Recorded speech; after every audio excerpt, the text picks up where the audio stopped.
welcome to a brand new episode of Sequel Rights, the podcast where we take a look at the franchises that make you go, they made how many of those? And we give each and every sequel a fair trial. My name is Horsey Camps, and I'm here with Elizabeth Helly. And Tyler Hamilton. Don't flaunt your high voice in front of me. It's like for once you're just not even surpsurprised about how many of those they really made. I know. I was like, they made what, huh?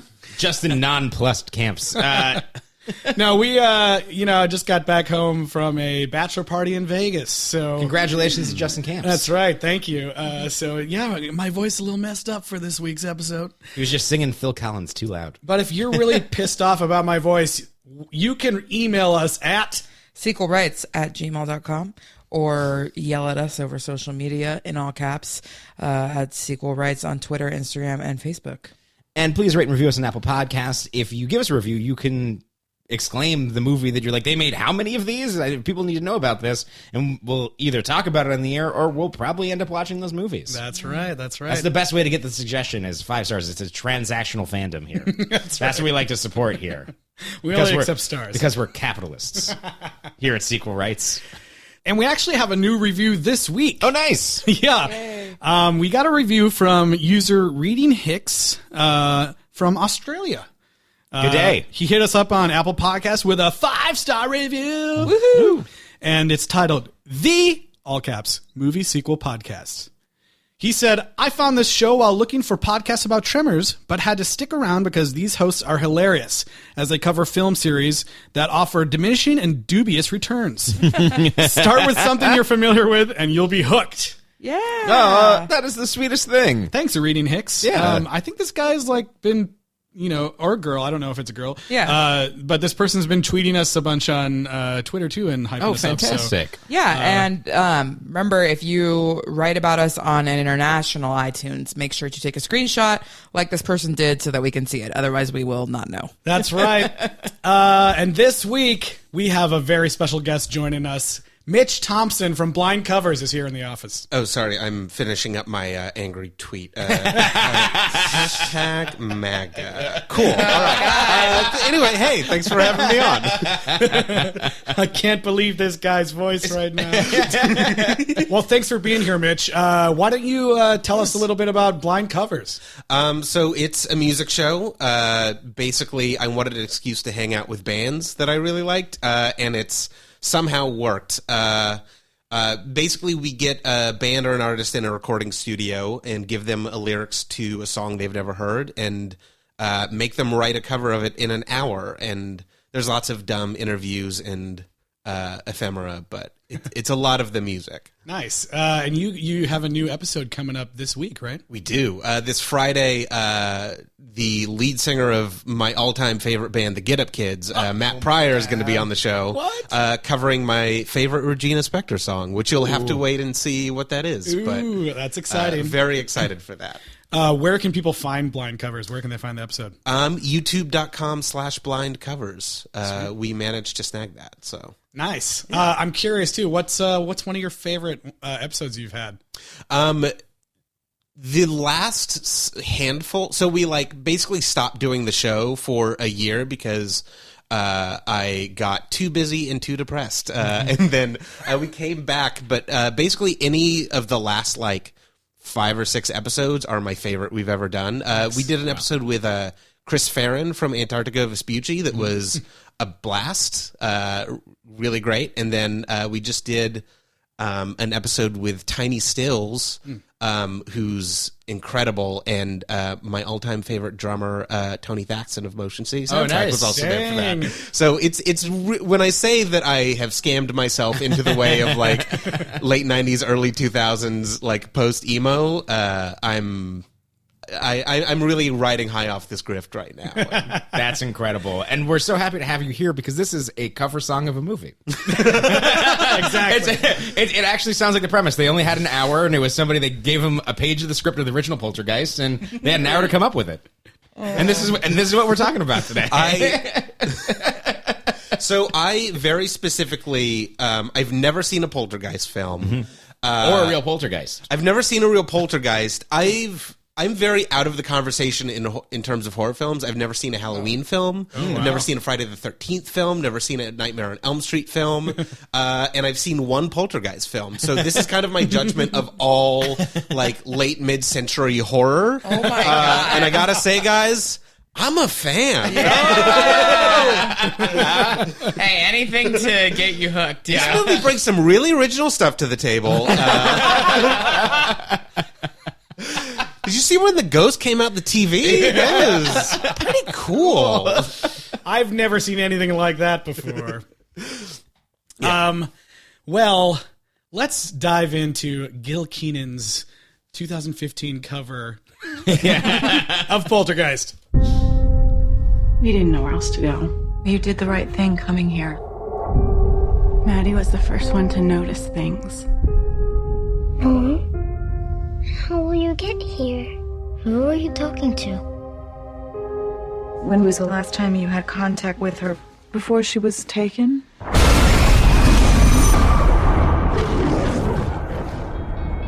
It's a fixer-upper. All the houses are like this in our price range. Do you want to see Jack? No way. You try. We like this house!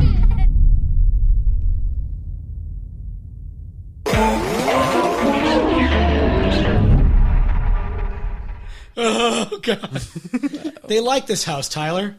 What's with MGM putting the lion in every trailer? It was a ghost lion. Yeah, that was a late lion. Too. It was. I know. Usually they're at the start here, but... Well, you know, the creators of this this film thought, hey, if we change the name of the family, no one will notice. It's just a remake. I think that the right off the top for this movie is like there is a wealth of talent here. Like there's a lot of actors that I love in this movie. And you got your Sam Rockwells, you got your Rosemarie DeWitts, you got your Jared Harris's, and an always wonderful Jane Addams. Yes. I was so excited when she showed up, and I'm like, oh, somebody to bring some like very human levity to this film, and they get. We'll get into that, but Yeah, and, you know, behind the camera, too, we've got, you know, I was joking, you know, about Gil Keenan, but he directed Monster House. Yep. Which was really good. And we've got Sam Raimi producing this here. So, really, yeah, Ghost House is behind this one. So I know you, Justin, I know you don't watch Succession, but do either of you guys watch it? Yeah, I want to. Cousin Greg is like a cult favorite. So, like, people who listen to other podcasts and see film Twitter people that are obsessed with Succession will recognize him. Nice.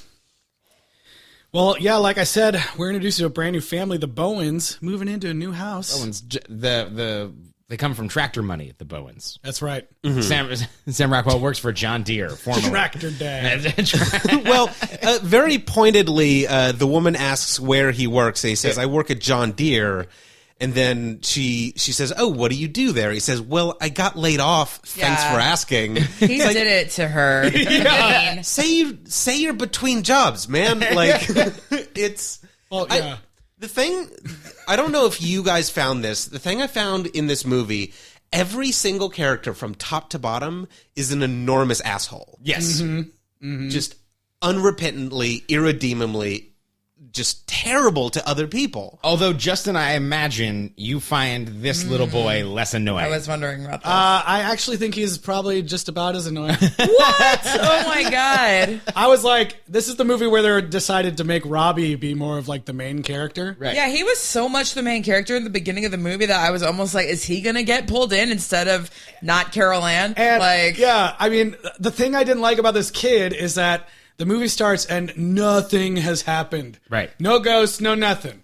The kid walks up, first thing he walks up to the house, he's just like, something's not right here. This room is weird. There's like all these scenes of him just going like... Just like staring at a closet and like tilting his head. Yeah, this like closet won't open. I don't know. I like think a confused there's ghosts. Cocker Spaniel. And then I love that the trailer's like, Matt is the first one who noticed. And I'm like, I'm pretty sure this kid had 6 scenes being like, are we sure we want to live here? yeah. Give Griffin a little credit. Yeah. Like, Yeah. He was pretty perceptive to an annoying degree. Griff. Griff! By the way, this exact kid plays the younger version of Griffin Newman in The Tick. Really? Oh, really? Yeah. That's tremendous. Because I'm a big Griffin Newman fan, Yeah. big Griffin McElroy stan. Seeing this Griffin, I'm like, yeah, that really looks like a Griffin. I was thinking that too. And then when I went to go look him up for the Child Star check-in, I was like, are you kidding me? So... But yeah, he's pretty much front and center. But other than that, we have the same family dynamic as the first film. The two parents, and a teenage daughter, and then a younger daughter. And yeah, not Carol Ann. Her name is Madison. Madison! I would love it if they were like, Madison. That's so stupid. That's what I'm here for. I was like, they never call her Madison, barely. I know. They call her Maddie the whole time, which was disappointing. Oh, well. Yeah, so the house, the thing that's fun about this movie, I think is one of the few things, for me at least, is that it is a used tract home at this point. So it is used, not a used home, but like they're the second owners, which is like even worse for like a horror movie. Like traditionally, it's like how nothing ever happened to this house. It was built, people got bored with it, and they moved on. Like there could be nothing here. And it seems like this realtor at this point is like, oh, like the previous owner, like they wired the whole house, so it's all set up. He was a real technophile. Right. A what? Technophile. Oh, I was like, okay. Because I thought I said something different because he had a whole hole with a bunch of clown dolls stuff. Yeah, and he had to move out really fast. I feel like this plot point is part of like this whole. There's all these things in this movie that seem like they're trying to set up like a universe for this film, like maybe like they're trying to pop off with the Conjuring universe or something. Like what happened to the family before? What happened to the people that are in this movie later? That kind of thing. We'll get into more of these, but there's like all these tiny things throughout the movie that I was like, okay, that never comes back. Like, are you just planning to hope there was another? I feel movie? like this movie is like on the tail end of being like, we do remakes where we like reboot it and we don't care that much about what happened before, and then like. Probably people have already started at this point, but being like, no, all the reboots and remakes have to be connected or have an homage they're half boots. They're like right there on the cusp, but they didn't quite make it to the better version. Yeah. The other thing, timeline-wise, where this film falls is it feels like this film was written right after the 2008 financial crisis, but produced years after people had lost interest in telling those stories. Right. Because very early on, it's like, oh, there's going to be like a big foreclosure narrative here, and like, oh, the dad is terrible with money, but they just don't ever comment on any of that, and it's just immediately dropped, and like, I had this anxiety through the whole second half of the film, and I'm like, that dad's still spending way too much money. Like, I don't think this research team is working for free. Like, I get your daughter is gone, but like, we have municipal resources for a reason. Yeah. Not to jump too far ahead. This is how privileged of a white person that I am. There's a scene in the movie where he basically goes to, like, he sees a mall in the rearview mirror, and I think that, like, Sam Rockwell's narrative, like, his wife's like, oh, you should, like, go, like, coach the high school, and he's like, no, I'm going to get a job that paid the same amount of money. And, like, he sees the mall in the rearview mirror, and then he comes into the house, and he's bought everybody gifts, and he's super excited about it. And in my mind, I was like, oh, he, like, swallowed his pride and got a job at the mall. Like, He just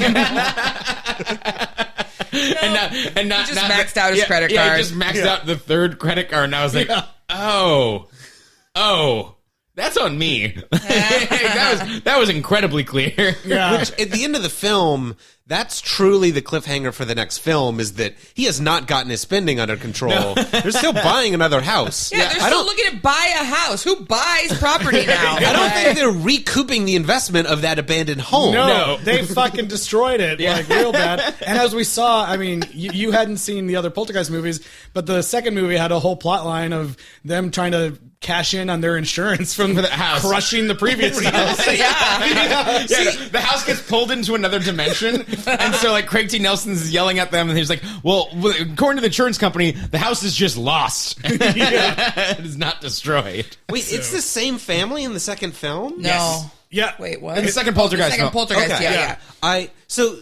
Because I thought very early on, I was like, this film could take a fast turn into an Aaron Brockovich style system about a family fighting against this improperly zoned electrical wiring that is messing with all of their home electronics.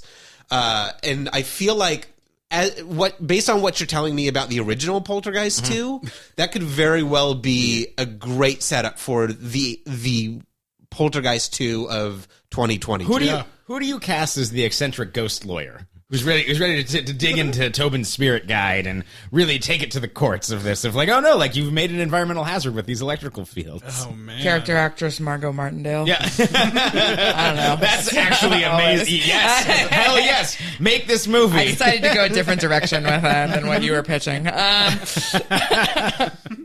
Speaking of casting, I guess, I think we have some improvements, I guess. I mean, I think Sam Rockwell did a pretty good job. Like, Yes. I know you guys really like Craig T. Nelson, but I think like the scene where Sam Rockwell is like actually crying and like begging like Jared Harris to help them, and Jared Harris is like, if you don't believe, that scene, like it was really intense, and like he really showed that emotion well, I thought.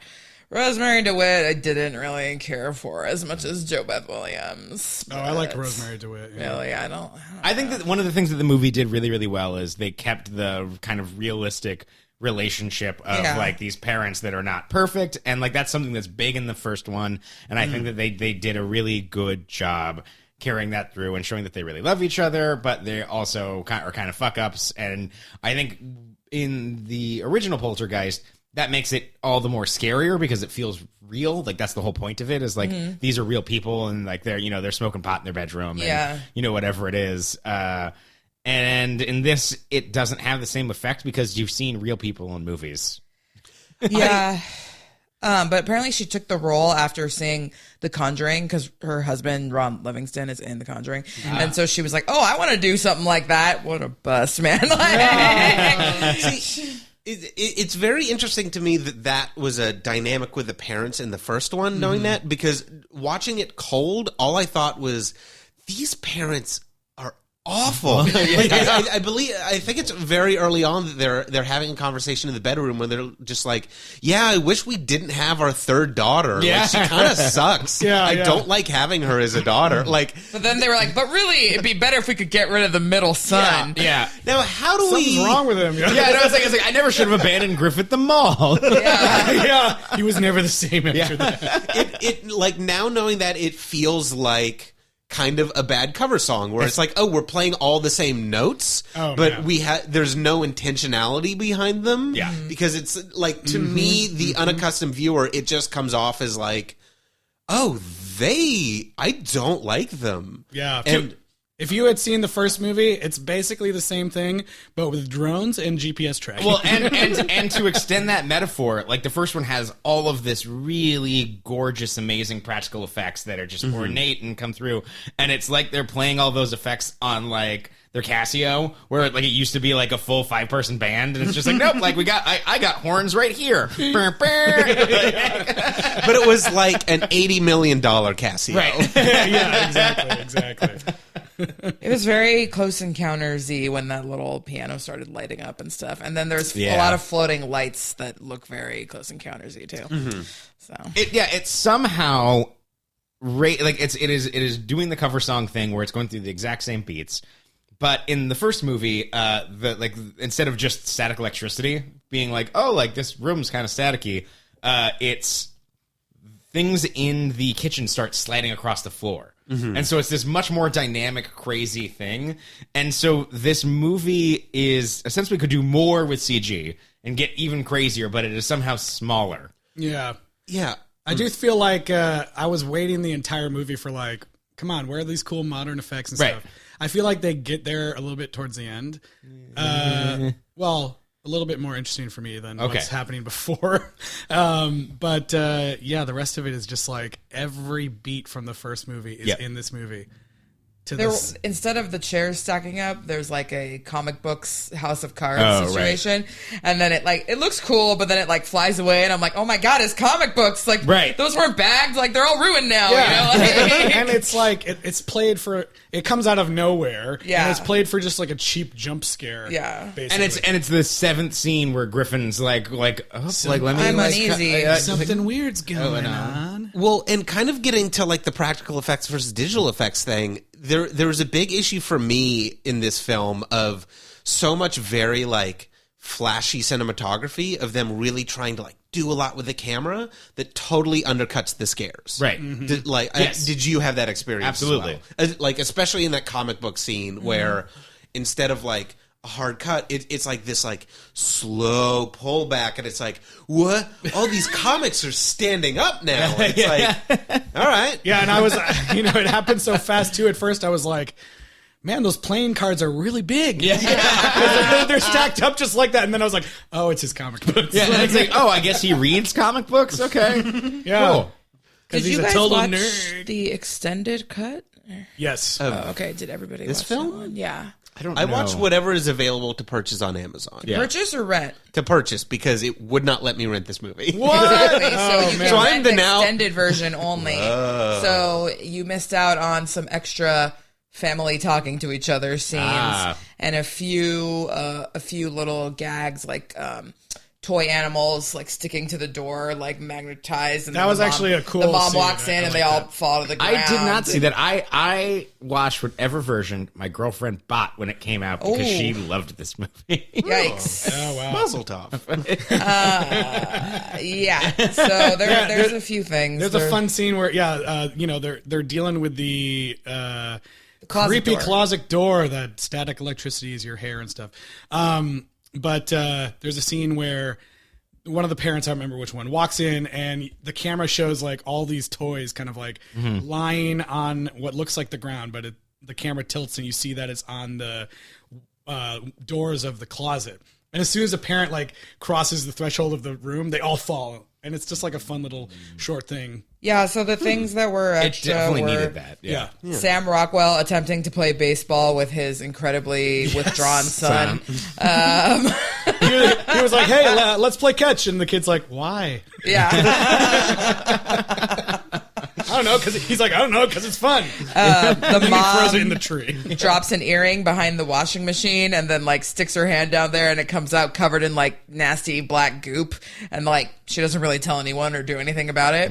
See, I feel like that would happen if I reached behind my washing machine. Yeah. They argue about his spending in bed while he's making the squirrel trap. And then See, I needed that in this Yeah. film. I needed Yeah. somebody to acknowledge, hey, this sucks. This is crazy. Why are you doing this? But like it wasn't enough. She was Okay. like, "Why did you do that? God, why do you always spend money?" And then she's like, "No, but I know it's tough for you. Okay, yeah, doing whatever, your Mr. best." White Man." Yeah. And then there's a scene where Jared Harris goes down and like examines the goop in the basement. Yeah. Oh, what does he say? Is he like? He just like smells it and he's like, "Bleh." Wasn't the He's like, oh my god, the whole reactor was blown. wasn't the whole like scene where they're like flirting in the bedroom also in the extended cut only? Or Yeah, did you that's see what I that? just said. No, that was in my cut. Oh, for okay. sure. Okay, Yeah. okay. Great. Yeah. I think it's the second one. Yeah. After he bought the presents. Where he's like they're trying to take his pants off and stuff. Yeah. And then, Oh, no, and no, then, that was and then in Griffin's like, there's a tree. Yeah, there's trees everywhere, kid. Go to Yeah. bed. Also, a really dangerous plate glass window suspended over your bed. I feel like that should not have been real glass. I love that shot. That shot when it breaks and it shows his face like and you think like, oh god, the glass is gonna break his face and Yeah, rip it. I thought he was and gonna die. Nothing happens. Yeah. That led to a long Google rabbit hole of me searching are skylights plexiglass. Yes. Is my ceiling tree proof? But yeah, that looked like, no, I would move my bed. Totally. So No way. One of the few references to the original movie that I actually did like. I thought you were like one of the few references to the original movie, and I was like, what are you talking about? That's all this movie was. One of the ones I did actually think was funny was that the teenage daughter is watching like a ghost hunter show, and Jared Harris is the guy, and his line that he says at the end of each episode, and the hashtag in the corner of the screen is like, "This house is clean," like just like Tangina said. That is the best original reference. movie. Yes. Yep. I did like hashtag "This house is clean," and I plan to put that on our social media. So, which I really loved the take of Jared Harris being like kind of a hack ghost hunter, like television ghost hunter. But especially once he showed up, I wish they had gone further with it. Yeah, like I really wanted him to be this like total washed out douchebag that has to really redeem himself. And I kept thinking, like, Jared Harris is an incredible actor, but I kept thinking what a different film this would be if somebody like Christoph Waltz were playing even put Johnny Knoxville in there. Oh man, really get it like a real Ed Hardy douchebag who has to really reckon with this poltergeist. Like, I don't know. Jared Harris was being just too genial. Like you wanted to see him like roll up, be like shitty, try to make it a TV show, a bunch of beer cans come out of his van.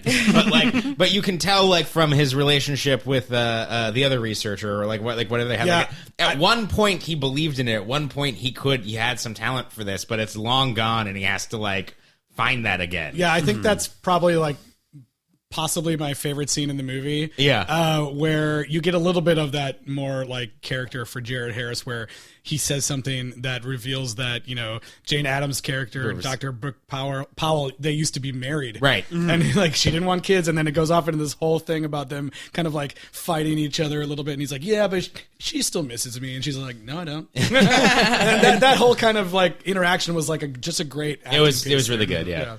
And that's another dynamic that I can feel was like really great in an early draft of the script. Like I feel like a lot of that was there, and then through like studio notes and test audiences, they were like, well, we don't really like this Jared Harris guy. He seems like kind of a jerk. And they like, be it through reshoots or rewrites, kind of like evened everything out. And so everything was just right at the same pitch.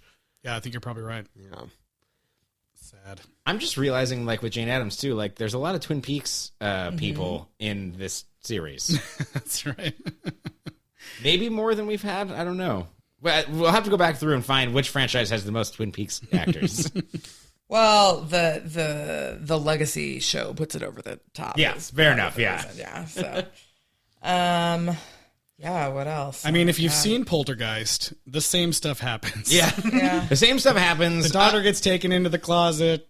There is one scene where there's a glowy light, and they have like one of the things that's really cool about the first one is that there's a moment where like people are in awe of this, like they're not always scared, like they're like, wow, like there's something spiritual we don't understand, and like it's beautiful for some of them. And so there's one scene where there's a glowing light, and the kids are like, wow, chill. And it's them just kind of like, yep, hit that note, like, yep, sense of wonder. Check. I mean, yeah, they don't have that. Like, there's that whole majestic scene in the first film where the ghosts are coming down the stairs. It's the most Spielberg scene in the movie. Yeah, and you're like, wow, it's a lady ghost. And then it's like, I guess maybe the scene of the kids doing the static electricity and the hair, and they're laughing, and they're actually like legitimately having fun is sort of like that. Well, I feel like that's the stand-in scene for when she's being dragged across the floor and like the chair stuff. Yeah, and it's like that's a cooler effect. Like even in like they're doing the whole beat where the paranormal investigator, like the intern or whatever, and he's like, I use a time lapse camera and felt like had something drag across the floor over 8 hours, and Sam Rockwell is basically doing an impression of Craig T. Nelson's exact delivery of this, and then they go to the room, and in the original, like it's like a vortex. Everything in the room is just spinning, and it's this awesome practical effect. And in this one, it's like one little like T-chair just flies across the room, and it's like, oh.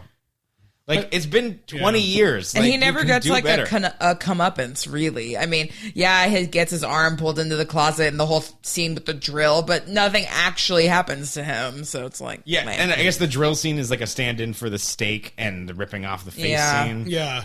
And apparently this was released in 3D also, so the drill could come right at you. Oh boy. There was even, I mean, there was a literal reference to the like face ripping off scene when Sam Rockwell's like washing his hands and sees. Sees this. This is just a weird. Why would you do this in this moment? Like, you see this really warped, super tiny reflection in the sink faucet. Why not do it somewhere where you can actually see what's happening? For a split second, I was like, "What's going on?" Because it's like so tiny on the screen. Like, just seems like a weird staging for that moment. I'll say that was a weird moment that kind of worked for me because I through cultural osmosis I do know that original scene, right? But it felt like the one moment where this film was holding something back a little bit. And I appreciated that. And I was like, I wish you could do this a bit more because, like, it goes so big, so fast. I feel like we're 20 minutes in and a living tree is dragging a child through the house. And it's like... And the parents roll up and they see it happening. Like, yeah. Well, that's kind of what happens in the other movie, too. Right. And they're like, which child do we save? Yeah. What'd you guys think about Piggy Horn? oh boy.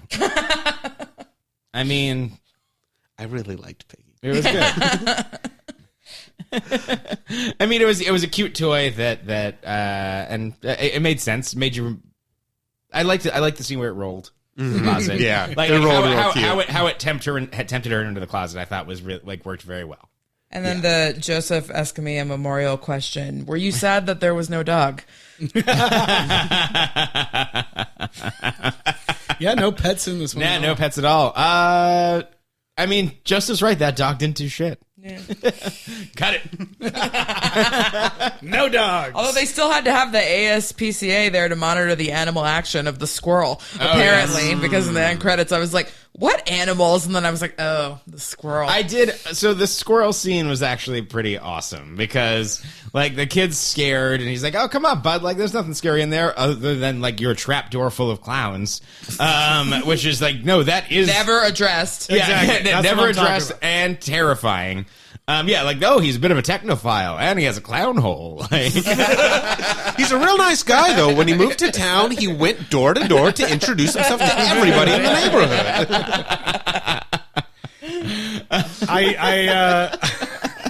I did not think that the clown scene was anywhere near as good as the first film, obviously, but I did enjoy the little bit of moments where he was like following the sounds around in his room. Right. And every time he would get to the like where the sound was coming from, it would be just a split second of like the clown dog going just hitting the ground. And I thought that was just this was the Sam Raimi portion of the movie. Oh yeah. And that clown's like the icon of the movie. It's like the poster and the Blu-ray cover. It's like, why? There's so little clown in this movie. Yeah. Right. That was actually another scene that kind of worked for me. Oh, yeah. Because it was another scene where it's holding back from you. Yeah. It's like very early on, it's like, oh, we're going to like tease you with stuff. And then it's like, no, we're going to give you everything right now. You know what? Another scene where they held back is where they flew a drone into the other world and there was a mass body, mass wall of bodies. I thought that looked cool. Okay. Ooh. I thought Think it of all cool the other when they were things like, we've seen. Yeah. when they were like hidden in shadow and like far, and a massive like wall tunnel of bodies. But when like later on when the body like comes out of the lawn, I'm like, oh, that looks like crappy Halloween story, But yeah, in the other world, through the drone camera, shadows and everything, I was like, okay, that's pretty scary. Well, this is just a moment where, the first movie, we don't see anything of the other side. Right. We see the other side in the other side. Right. And also Poltergeist 3. And so this movie, so far we've seen pretty much everything looks exactly the same. Like, the closet, a little bit, sometimes the portal in the closet looks cool in this version compared to the previous ones. But now, like, all of a sudden we're going to the other side, and I was like, okay, now I'm interested to see what they do with this. Like, is it going to just look like a white light and green screen like they did before? And so I thought it was really cool that it was like this gross mass of bodies. Yeah. And you see that, like, as you go further in, you're like, oh man, this is just the house. And they even are way more explicit with it with the drone later on. But this is the house, and the walls are literally lined with like creepy, gross bodies that are like clawing at the walls. And it was a very they're just like putties waiting to be released by Rita. Yeah, it's a very like Silent Hill type moment where it's like, is. oh, this is what the dark world looks like. Yeah. And I kind of, as much as I thought the drone was a stupid, like, it's the modern times thing.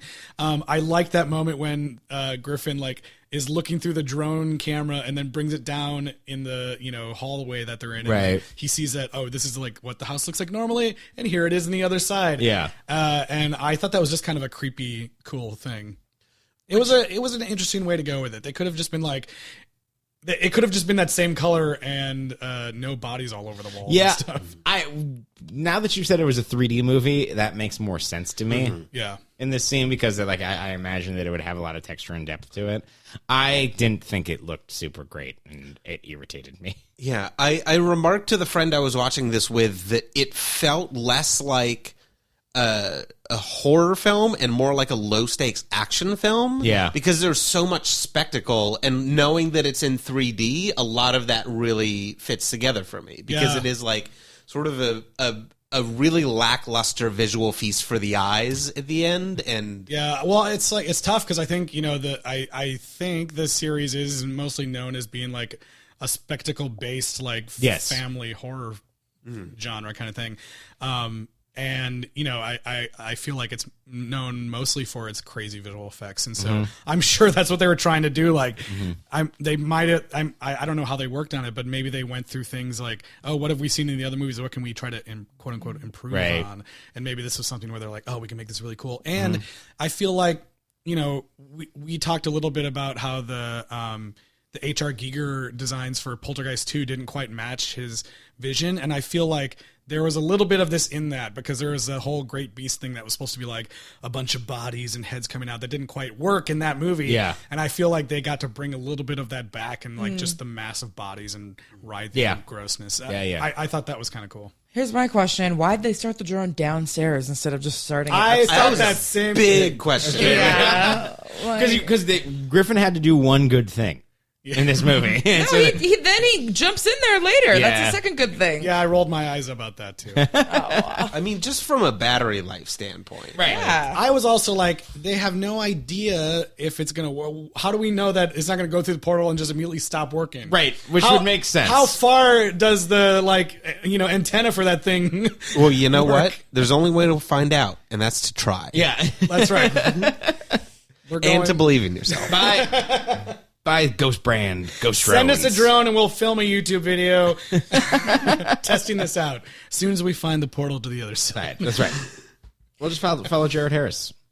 Which, so you're right. Like, Jared Harris, it really does feel like it is trying to do world building because Jared Harris at the end of it is just like, oh, I'm the only one who can lead them into the light. Yeah, there's all these weird things that get unresolved. Right. And you're like, oh, well, that was really kind of lazy. Yeah. And also, it kind of makes it feel like, it was so unresolved to the point where I was like, did I nod off and miss a scene at the end here? Like what happened with Jared Harris? and it's this big redemption moment, but we don't know what he's being redeemed for. Yeah. Like, he's got a pretty successful career on television. He's on good terms with his ex-wife, who is a successful researcher. Like, things seem to be going pretty great for him. It's not like, it would be interesting if he, because there's this whole thing about, him like revealing all these scars and stuff on his body. Like, yeah, it's like they wanted to cut that Jaws scene of them comparing scars throughout the movie. Yeah. Which one of my big gripes with this movie is late in the film, he remarks that one of his scars is from a boom operator who fell asleep during a take. I work in film sets. There is never a boom operator who has fallen asleep during the take. That thing is too heavy. It takes too much concentration and focus to keep steady. That pulled me out of the movie, and I was done with it at that moment. You're like, no. Impossible. Well, that's what I was saying. Like he makes this big deal about like, oh, that's a story for another time. And I was like, at first I was like, oh, great, another sequel setup. But he tells the story. But it would be so much more interesting if like, what if when he first started out doing this, he was like a total scam. And Right. He went in to try to save some people. And since he didn't really know what he was doing, fucked up and someone died or, something Right. where he does feel like he has to atone for something.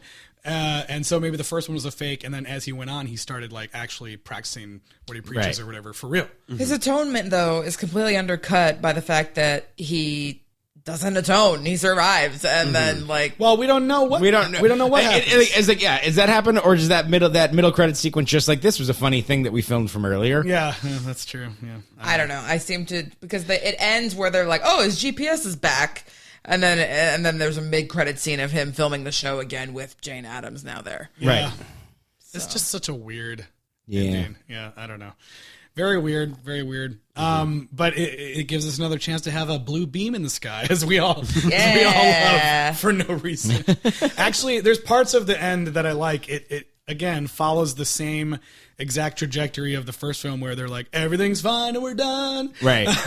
And this time, as they're about to leave in the car, I was about to say Caroline. Maddie is like, Madison. yeah. She's like, no, they didn't go into the light because I didn't take them there, so they didn't know where it is, so they didn't leave. And they're like, oh fuck, get out of the car. Yeah. And the car starts to like get compacted, and I was like, oh shit, this is the like house imploding scene. Right. But they're now like stuck in this car, and I loved the like dynamicness of this scene where like the car starts getting pulled and then it flips and everyone's like, what the fuck's happening? And it gets dragged into the house. And I thought like that was a fun little I was like living for the tiny changes in what happens compared to the first film, and I liked that kind of setup for the scene. That was a moment I really would have loved and respected if it was a movie I wanted to see any more of. Yeah, that's true. Well, yeah, if you've seen the original, though, you know that once they pull her out, that can't be it. There's got to be what? Like at the end, big scene. So And there was like a really, I mean, it looked kind of stupid, but I was also like, oh fuck. Like the scene when Madison is like, somehow she's out of the car or whatever, and then she's like sitting in the house and she's like, Mommy, something's wrong. And then like gets insane pulled like up the wall upside and up down. the Kind of like stairs. what happened to the mom in the first movie. Yeah. She's like flipped over in a second. Yeah, and I thought that looked kind of fun. Which kind of ruled, yeah. Yeah. Because, like you're not often seeing children in crazy danger like that, and so it's kind of fun. This movie also didn't have the mom just taking a random bath. Also, you know what? This movie broke the rules. Once you come back from the other side, you got to get in a bathtub. They did. They did. What are you talking about? Oh, they did. That's right. I was like, that's one of the things that they Specifically, like, drew the bath in advance and had it and ready. he's like, get up to the bathtub. Yeah, man, even I knew that. Yeah, and then their skin changes color when they come back to life. It's fucking stupid. If I have a bunch of notes that I really want to point out, but Yes. the big one is that Jared Harris just has a briefcase full of rope. And it's just one big length of rope. Right. And as far as I can tell, that's the only thing in that briefcase. And I really got to respect the dedication to that. The whole Hand me the attaché. Which one? the whole rope and the portal thing. This is like, so closely following the original. I was like, what is the point of this? Like, they couldn't have figured out a different way for them to like interact with the other side and all this stuff. Like, I just don't understand the point of it being so exactly the same. Like, we're still going to put a rope on both sides. Would you have felt better if it wasn't like an old maritime rope and it was some sort of like nylon bouldering rope?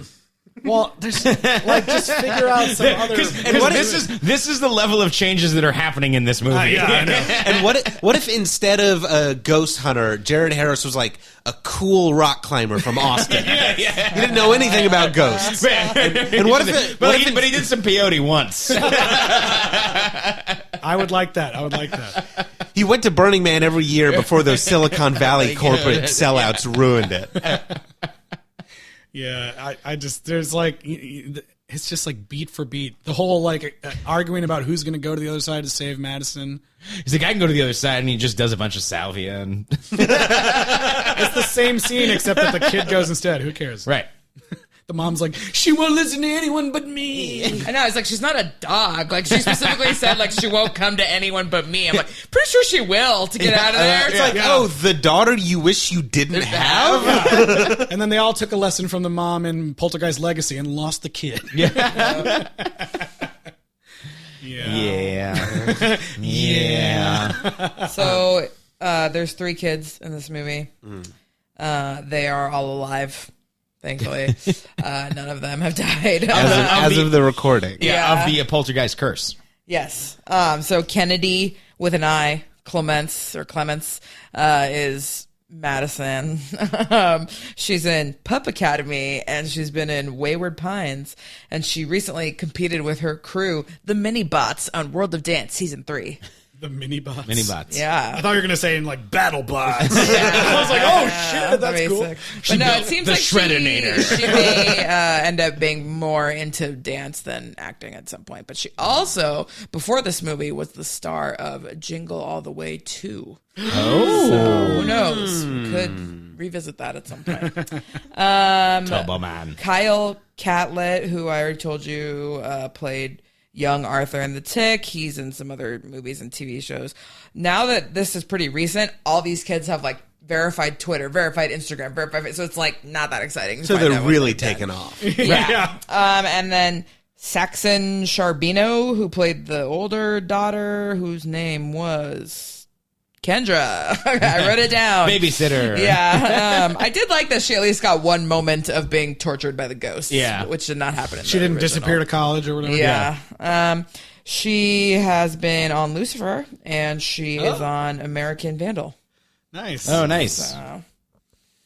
Did you guys, so since you guys just had the digital copies or whatever, you didn't get to see the alternate ending? Oh, what's the alternate ending? Oh, man. Is it a prequel for 3 Billboards? It's dumb. I'll tell you that. So I'm watching the alternate. It's like a minute and a half, right?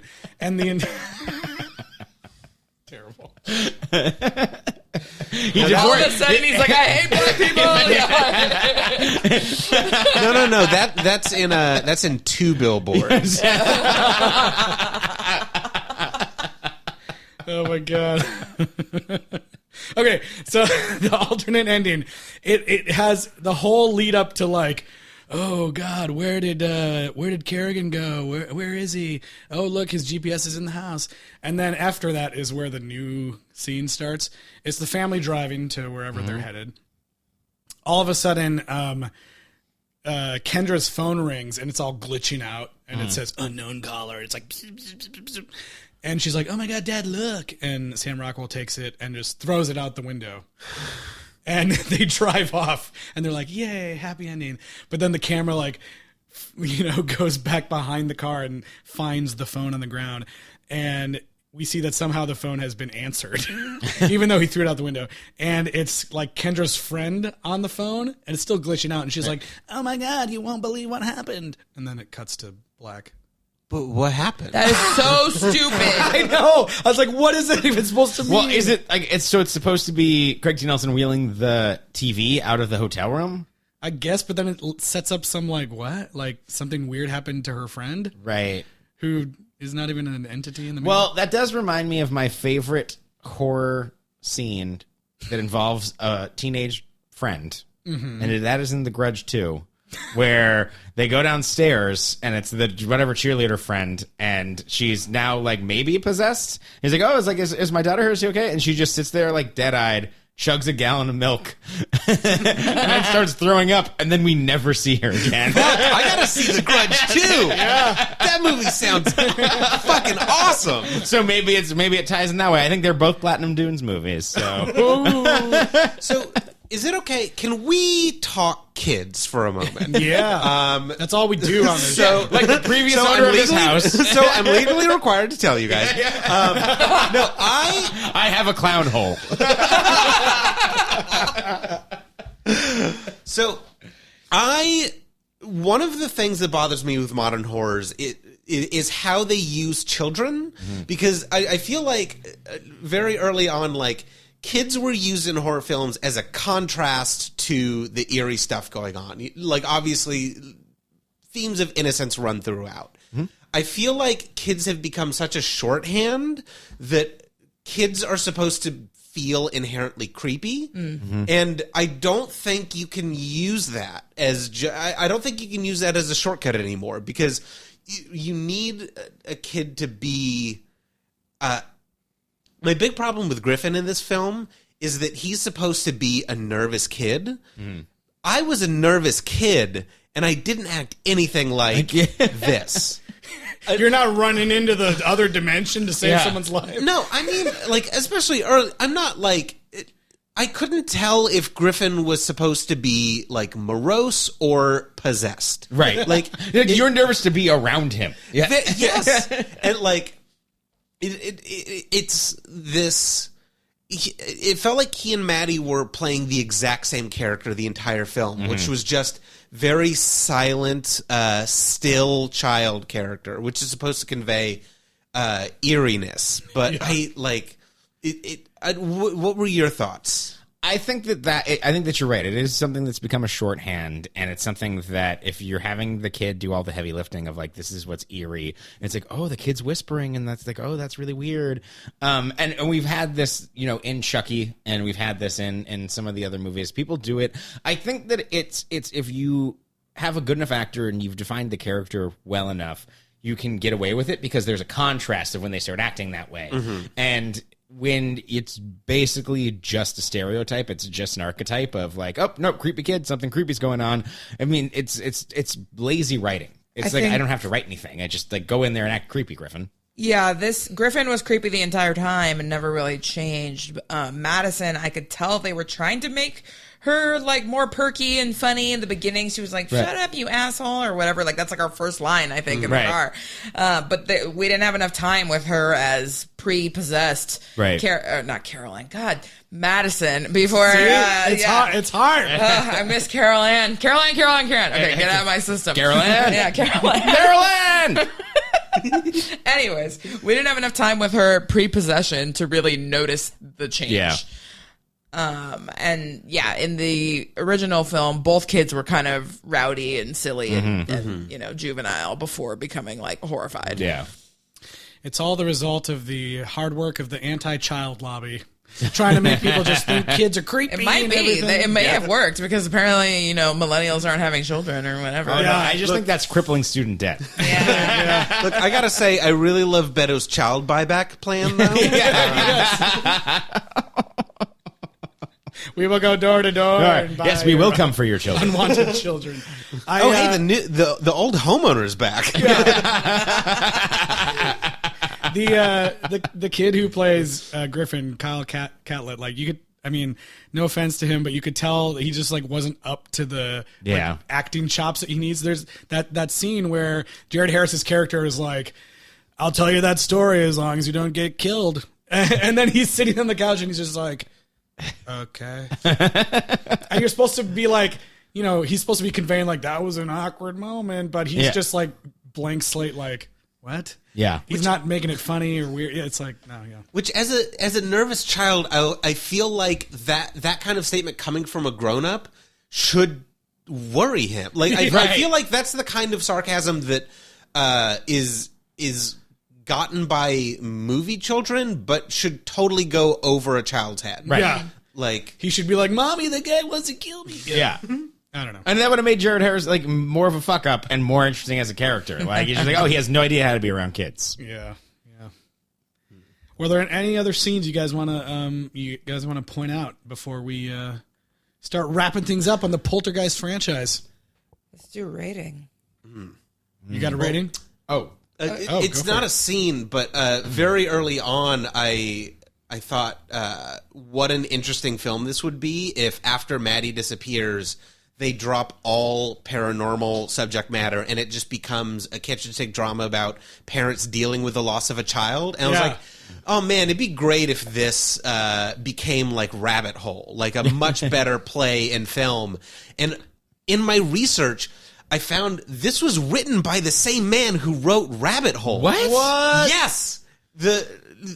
Which is a wild, depressing, but also sometimes funny drama about parents dealing with the death of their young child.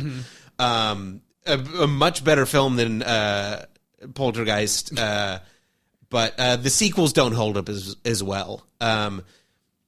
But That's crazy. Like, I would have loved to see them do that. Then it's just it's a flash forward, and like it's like whatever lie they made up, like they just never found her, and like it's like Cops are coming yeah, after like her. yeah, it's them just dealing with the lie, and like they can't like they know they didn't do anything wrong, but then they start to believe like maybe we did, like maybe we lost her somehow. And it's just and then like she comes back, like, or they can hear something, and it's like that would be amazing. I would love to see that, like a 20-year hard cut. That would be fun. Well, and as soon as they realize Maddie's gone, they jump very quick to ghosts. Right. Because they talked to her in the TV. Yeah, well, but also it's immediately ghosts, and then Sam Rockwell being, no cops. Yeah. That's true. In the original movie, we skipped that conversation. Which I think is better. Yeah. The conversation did not need to be had. She was hysterical in a weird way, and it didn't come off right the way he was like telling her not to call the cops. And I got priors. Yeah, it was better to just jump to them going to the paranormal. That is the investigators. best thing that I can say about the original movie is that the way that it cuts and skips exposition and skips needless things, and it's just like, okay, like I have to figure out what's happening now, and it makes it so much better than having this like, oh no cops, we can't do this, or we have to talk about this, we have to talk about that thing. Like it's just like, nope, like you saw that, now it's like 2 days later ostensibly, and like you can tell that they're just sleep deprived, and the stuff has happened in between. Like it's not like that the movie just made a weird cut. It's having you fill in the blanks. Mm-hmm. I also don't. Another thing I really didn't like about this movie is that they just totally like kind of fast forward and kind of botch the reveal of how the house was built over a cemetery that got moved. So they find out that like. They find out at a dinner party, hearsay from their neighbors, that there apparently was a cemetery here, and that they moved the bodies. And they're like, oh, cool, that's nice. Like, that's a little creepy, but they moved the bodies, whatever. And then the way that it's revealed later that they didn't move the bodies is that Jared Harris's character says, I have a theory that they didn't move the bodies, you guys. Like, I think that's what's happening here. And it's not like in the first movie, it was this whole plot line of, like, bad, corporate American business, like no, there's being that amazing scene where Craig T. Nelson is with his boss, and like his boss is like, we want to give you a raise, like we want to do this stuff, and then like that's where he figures out, he's like, and it's like this, it's this heavy reveal, and he's like, oh my god, you piece of shit, you didn't move the body, like what the hell, you only moved the gravestones. It's like this huge thing, like what? And then this movie is just like Jared Harris, he's just like, I think this is what happened. Anyways, there's ghosts here, so why don't we just go deal with the ghosts? That's all you guys care about. Grab me my rope briefcase. Which also, I'm gonna lasso some ghosts.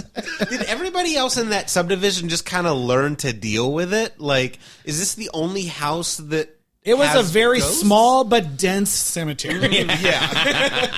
It went all the way down. The bodies were all buried catacombs. standing up. I just went to the Paris catacombs like 3 weeks ago. Yeah, it was like that. Exactly.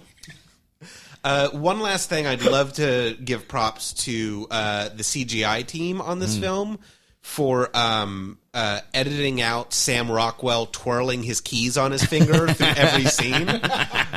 Just doing the most Sam Rockwell performance through this whole film. Yeah. There was a moment where I almost thought they were doing a callback to the Craig T. Nelson drinking the worm thing. But that's where they do the face melting stuff. I did like that where he would he was about to get drunk, and then there was a really great scene between the two of them, and she was like, no, like I fucking need you right now, and then he dumped out all the booze. Whereas Craig T. Nelson would have been like, I'm gonna throw it out, and then been like, glug, glug, glug, glug, glug, glug, as soon as she left, and I'm gonna get possessed. He's like, I'm not out there fighting crime as Mr. Incredible. That's right. I feel like that the rating system has to be clown holes. I was gonna say, how many hidden clown holes? How many hidden clown holes would you give Platinum Dunes' 2015 Poltergeist? And this is out of 10, so I'm gonna go with. I think I gotta go with like 2. Oh my god! I was gonna maybe say 3, but no, I'll say 3 because I do like some of the effects. I know you don't like the writhing bodies and everything. Yeah, but like I said, I was like starving for anything different in this movie.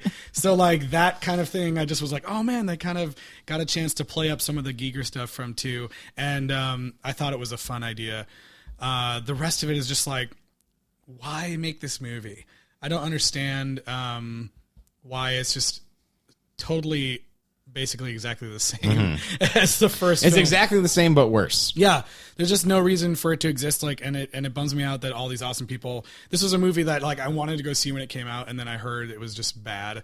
Because at the time I was like, oh man, Jared Harris is awesome. He's in Fringe. I love that show and everything, and Mad Men. And then I never went to go see it because it was bad, and now I know why. Yeah. I shouldn't have seen it in the first place.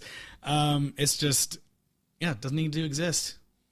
I feel much more kindly towards it than that, and I will give it 5 clown holes because it's fine. Like, it's not objective, I'm not like mad at it. It's just like not really great. So like, there's a few things that I thought that were cool or improvements, and there's some nice performances, and like I also liked the other side effects. And we'll talk about how it kind of fits in the franchise after, but go ahead, please. I will give this 2.5 clown holes. I saw this film less than 24 hours ago, and I've had to fight to keep this in my brain. It's already disappearing. It is like I had to take extensive notes, or else this film would be gone from my memory forever. I can't believe I just a nothing. I already forgot the tub thing. Like, as soon as I was like, that's your favorite part. I was so like, oh, Tyler's gonna be so happy. As soon as you said it, I was like, oh yeah, it did. I'm gonna give it 2 hidden clown holes. I think it's probably a little bit better than that, but I also think with the talent that is involved with this movie, it's just completely wasted. I think that if you have, I love, on paper, if you're telling me, oh, Sam Rockwell's playing the Craig T. Nelson character and Rosemarie DeWitt's playing, I just forgot her name. JoBeth Williams. JoBeth Williams. That's amazing on paper. Oh, Jared Harris, like that's I mean, white guy, but fine. And it feels squandered, and I thought that the other side stuff did look like a Silent Hill video game from like 1996. Fair.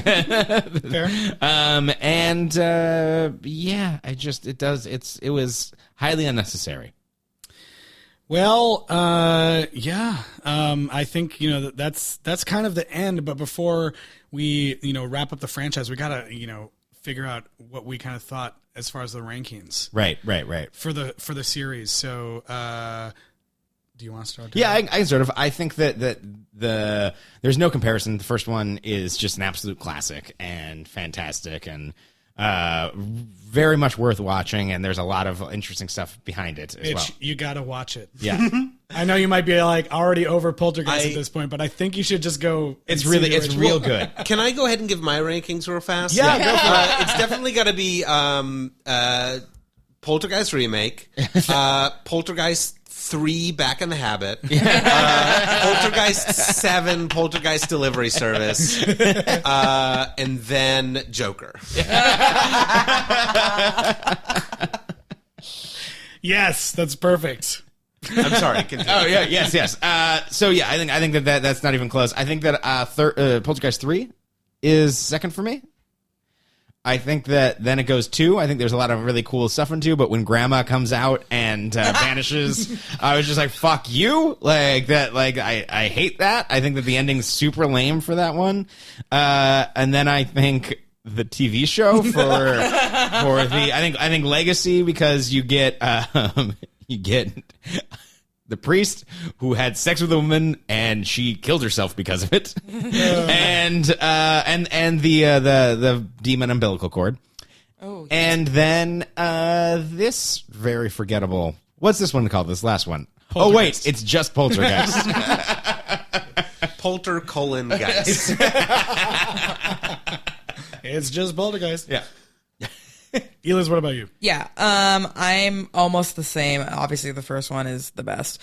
I like kind of go back and forth between 2 and 3. It's really hard. I know at the time I was like all in on 3, but I think since then I've kind of been like, I don't know, Kane is so cool. Like, Yeah. and the original actor that played him is so cool, and that part is so amazing. But I think in the end, I still maybe like Tangina more. So I'm gonna go 1, 3, 2. And then I'll watch this rather than the TV show. So 4 and then the TV show. Because I actually watched more episodes of that TV show than you guys did. Yeah. And trust me, it did not get better. The first episode was so great, though. Nope. Like by the third time she was getting raped by a demon, I was like, no more. Like, so I'd rather watch this and see Sam Rockwell's eyes become glassy. You think she'd quit the team at that point? You'd think. Yeah. Well, I'm going to have to go Poltergeist original for number 1, of course.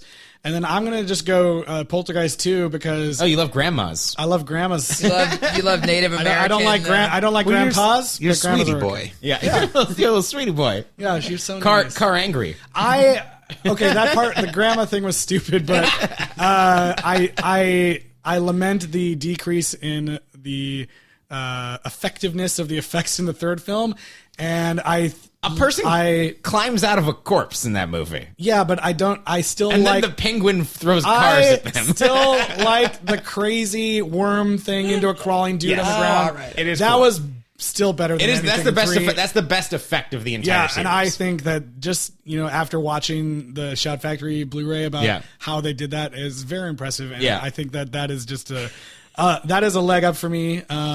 And then 3, and then I'm going to put the TV show because it was fucking nuts and I laughed a lot. And this was just another, someone colored in black and white. It was literally like, hey, have this Big Mac. Yeah, it's exactly. like, cool. All right, well, I'm gonna go do the rest of my day now. Yeah. This is kind of a nothing movie. So. Yeah. So what's the future of Poltergeist? Well, according to the Wikipedia, it says that on April 10th, 2019, it was announced that the Russo brothers would helm a new remake of the franchise. Dun dun dun. Oh damn. Which I don't know if that's true or not because they have 20,000 different projects. Well, yeah, it's weird because I looked at this before.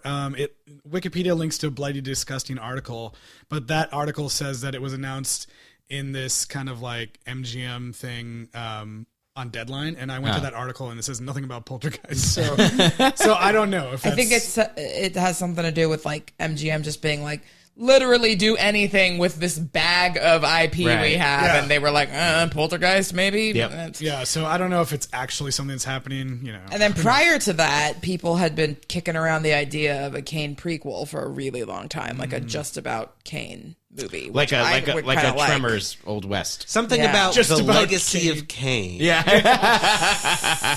Something I can hear it in there. Yeah. I think that there's always going to be room in horror. I think the thing that was really wonderful about the first one is that it took place in a brand new tract home, which is what I grew up in, and it felt like there's nothing ever scary that could happen here because there's no history here. Ghost stories need some sort of history and need some sort of story. And it was like, nope, there was a empty barren field, and now there's a house.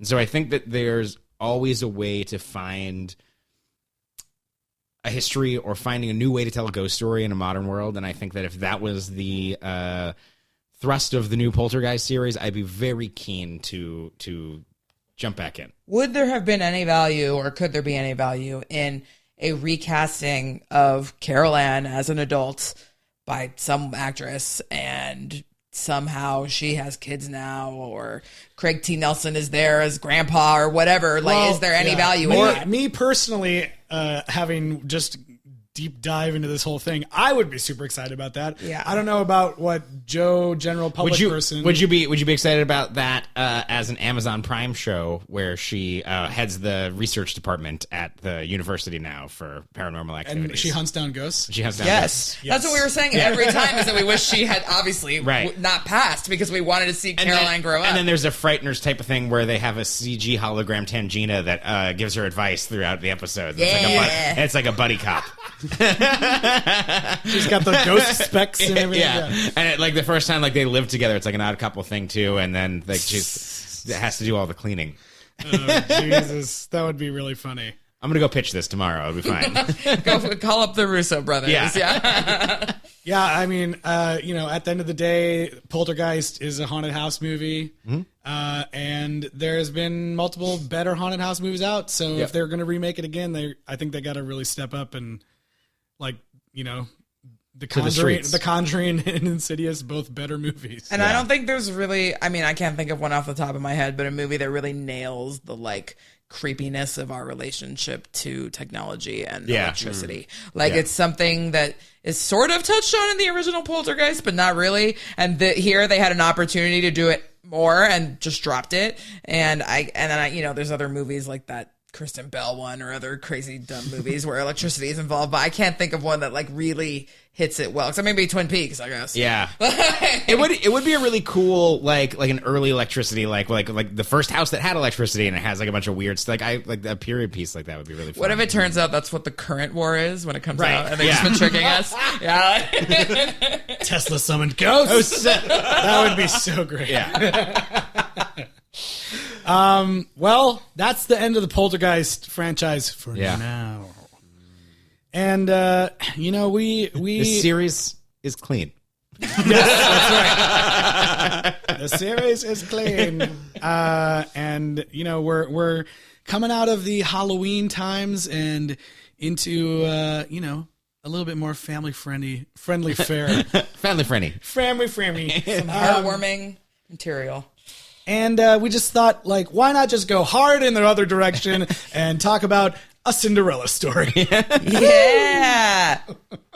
So Hilary Duff and Chad Michael Murray fans, get ready. Get ready.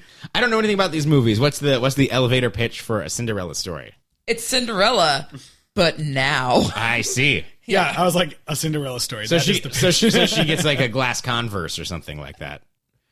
You have no idea what you've just said, and we should immediately move on. Okay. Alrighty. Well, we're looking forward to watching the 5 Cinderella story movies over the next couple weeks. But before we go, we just have to say thank you to Mitch Thompson for being here. Thanks for being here, man. Oh, I have to say thank you. This was a blast. I love this. And I hope to get a call when you do the Bring It On franchise. Oh, it's going to happen. So where can people follow Blind Covers? So you can follow us on Twitter at BlindCoversLA or on Instagram at just BlindCovers or YouTube.com/BlindCovers. Yeah, and you guys don't forget to check out the new Blind Covers episode coming out on Friday. Yeah, very excited. And Eliz, where can people keep in touch with us? Yeah, please email us, sequelrights@gmail.com with your suggestions for other franchises, and find us on social media, Twitter, Instagram, and Facebook at Sequel Rights. And please rate and review us on Apple Podcasts. We really appreciate it. Write in your episode pitches for The Real Adventures of Carol Ann, and we will read them on air. Yes. Until then, Tyler, I really look forward to going to the ball with you next week as we watch a Cinderella story. Aww.